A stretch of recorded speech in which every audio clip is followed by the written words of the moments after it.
Assalamu alaikum, I'm Aisha and you're watching Samaa News.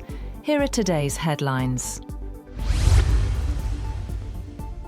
The second round of Pakistan-Afghanistan negotiations has wrapped up its initial sessions in Istanbul, with both sides pushing to finalise a lasting framework for border peace. Officials say the talks built on the Doha agreement could continue for another 3 days. Pakistan is seeking a verifiable system to monitor cross-border militancy and prevent further attacks by groups like the TTP, while Afghanistan's team also says it remains committed to peace and stability. Meanwhile, Defence Minister Khawaja Asif says that although Afghanistan appears willing to maintain peace, failure to reach an agreement in Istanbul could mean open war. He confirmed that no violations have occurred in the past few days and that both sides are adhering to the truce. Chief of Army Staff Field Marshal Syed Asim Munir and Egyptian President Abdel Fattah el-Sisi have agreed to boost coordination on strategic, economic and security matters. According to the military's media wing, the meeting took place in Cairo, in which the leaders highlighted long-standing ties between the two countries and reaffirmed shared goals for regional peace and stability. During his visit, the army chief also met Egypt's defense officials and the Grand Imam of Al-Azhar. China and the United States have wrapped up the first day of economic and trade talks in Kuala Lumpur. The Chinese delegation is led by Vice Premier He Lifeng, with discussions expected to continue through Monday. According to China's Ministry of Commerce, the consultations follow up on key understandings reached between the two presidents during their phone calls earlier this year.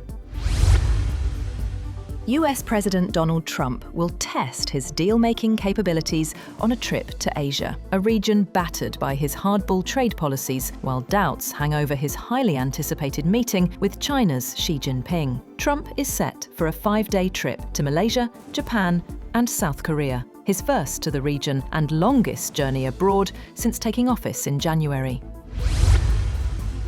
Meanwhile, President Trump says he has no plans to meet Canadian Prime Minister Mark Carney during the ASEAN summit in Kuala Lumpur.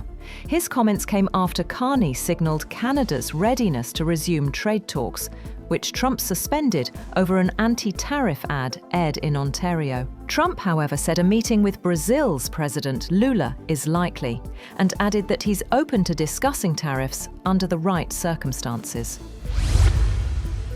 Separately, the Trump administration has prepared additional sanctions it could use to target key areas of Russia's economy if President Vladimir Putin continues to delay ending Moscow's war in Ukraine. US officials have also told European counterparts that they support the EU using frozen Russian assets to buy US weapons for Kyiv. And Washington has held nascent internal conversations about leveraging Russian assets held in the US to support Ukraine's war effort. 2 people were killed and 13 injured in Kyiv after a wave of Russian missile and drone strikes overnight.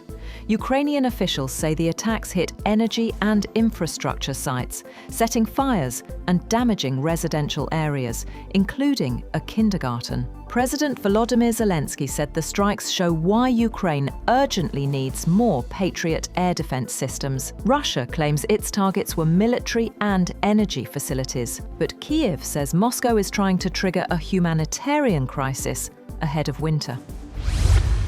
The US has imposed sanctions on Colombian President Gustavo Petro as President Donald Trump sharply escalated a feud with Washington's longtime Latin American ally over accusations that Petro has refused to stop the flow of cocaine into the United States. The US military has ratcheted up activity in the southern Caribbean, striking vessels in international waters that it has alleged, without evidence, are carrying drugs. Pakistan and Iran have taken a major step forward in strengthening bilateral ties, agreeing to launch joint initiatives in logistics, trade and transport. The decision comes during high-level talks in Islamabad, where federal ministers Abdul Alim Khan, Jam Kamal Khan and Hanif Abbasi met with Iranian Minister Farzana Sadiq, who is currently visiting Pakistan. During the meeting, Both sides agreed to establish a joint committee aimed at resolving trade challenges along the Pakistan-Iran border.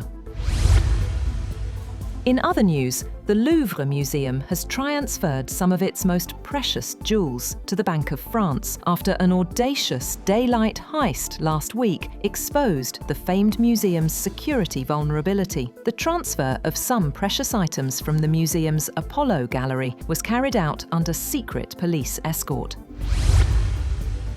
The UN's top environment official says this year's climate summit in Brazil could define the next phase of global action. UN Environment Programme Chief Inga Anderson says countries are expected to bring stronger climate pledges to COP30. And this time, the world needs real ambition. Speaking in Beijing, she said the summit will also focus on protecting nature and tackling pollution.